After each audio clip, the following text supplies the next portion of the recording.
कहते हैं कि मनुष्य अपने कर्मों का स्वामी स्वयं होता है। वह अपने ही कर्मों की विरासत पाता है और कर्मों से ही उत्पन्न अपने कर्मों के बंधन में बंधता चला जाता है। सच यह भी है कि इस दुनिया में दो तरह के इंसान हैं। एक जो यह मानते हैं कि भाग्य वाग्य कुछ नहीं होता और वे कर्म की प्रधानता में ही विश्वास करते हैं। दूसरे वे लोग हैं जो भाग्यवादी हैं, यानी उनका किस्मत कनेक्शन में पूरा भरोसा होता है। उनका दृढ़ विश्वास होता है कि जो भाग्य या किस्मत में लिखा है वो होके ही रहेगा। अर्थात इंसान जिंदगी भर कर्म और भाग्य की दो धुरियों में घूमता रहता है और अंततः दुनिया से अलविदा हो चला जाता है। आज का युवा भी यही सोचता है कि बिना कुछ किए ही उसे वह सब कुछ मिल जाए जो वह चाहता है, लेकिन ऐसा बहुत कम लोगों के साथ ही होता है। इस विषय पर अक्सर बहस होती रही है कि आखिर कौन बड़ा है, कर्म या भाग्य। अनंत काल से ही यह बहस का विषय रहा है कि कर्म ज्यादा महत्वपूर्ण है या भाग्य। दोस्तों, इस कहानी को सुनने के बाद आप यह बात तो अच्छी तरह समझ जाएंगे कि दोनों में श्रेष्ठ क्या है। जानने के लिए कहानी को अंत तक ध्यान से सुनिएगा। एक जंगल के दोनों ओर अलग अलग राजाओं का राज्य था और बीच में जंगल।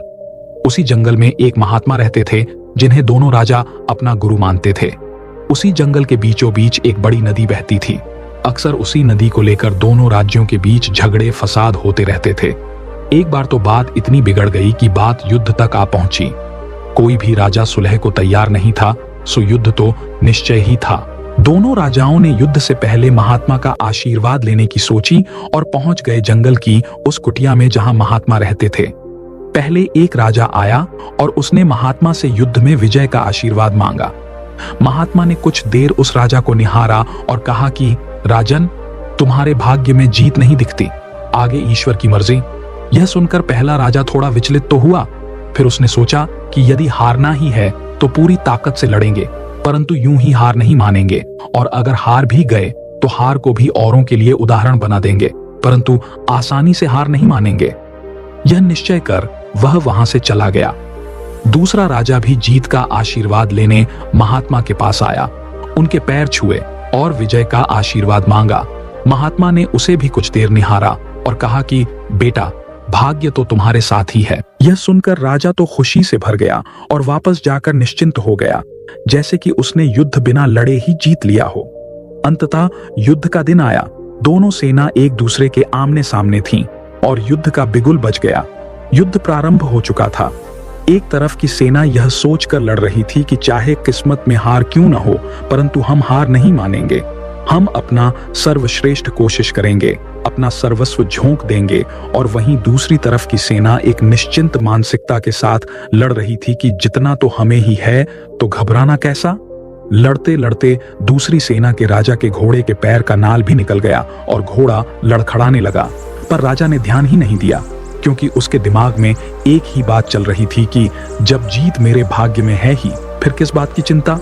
कुछ ही क्षण बाद दूसरे राजा का घोड़ा लड़खड़ा कर गिर गया, जिससे राजा भी जमीन पे गिर पड़ा और घायल हो गया और वह दुश्मनों के बीच घिर गया। पहले राजा के सैनिकों ने उसे बंधक बना लिया एवं उसे अपने राजा को सौंप दिया। युद्ध का निर्णय हो चुका था। युद्ध का परिणाम बिल्कुल महात्मा की भविष्यवाणी के विपरीत था। निर्णय के बाद महात्मा भी वहां पहुंच गए। अब दोनों राजाओं को बड़ी जिज्ञासा थी कि आखिर भाग्य का लिखा बदल कैसे गया।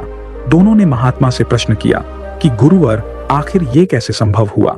महात्मा ने मुस्कुराते हुए उत्तर दिया, राजन, भाग्य नहीं बदला, वो बिल्कुल अपनी जगह सही है, पर तुम लोग बदल गए हो। उन्होंने विजेता राजा की ओर इशारा करते हुए कहा कि अब आपको ही देखो राजन, आपने संभावित हार के बारे में सुनकर दिन रात एक कर दिया। सब कुछ भूलकर आप जबरदस्त तैयारी में जुट गए, ये सोचकर कि परिणाम चाहे जो भी हो, पर हार नहीं मानूंगा।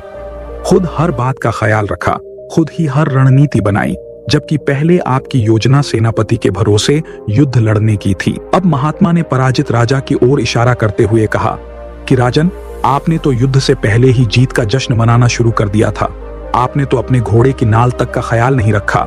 फिर आप इतनी बड़ी सेना को कैसे संभालते और कैसे उनको कुशल नेतृत्व देते। और हुआ वही जो होना लिखा था। भाग्य नहीं बदला, पर जिनके भाग्य में जो लिखा था उन्होंने ही अपना व्यक्तित्व बदल लिया। फिर बेचारा भाग्य क्या करता। दोस्तों, हमें इस कहानी से यह सीख मिलती है कि भाग्य उस लोहे की तरह वही खींचा चला जाता है जहां कर्म का चुंबक हो। हम भाग्य के अधीन नहीं हैं, हम तो स्वयं भाग्य के निर्माता हैं।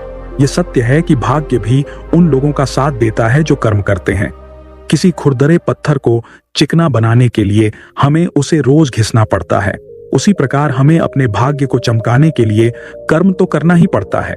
दोस्तों, आशा करता हूं कि इस कहानी को सुनने के बाद आप अवश्य समझ गए होंगे कि कर्म बड़ा या भाग्य। फिर आऊंगा एक नई मोटिवेशनल कहानी के साथ। तब तक के लिए नमो बुद्धाय।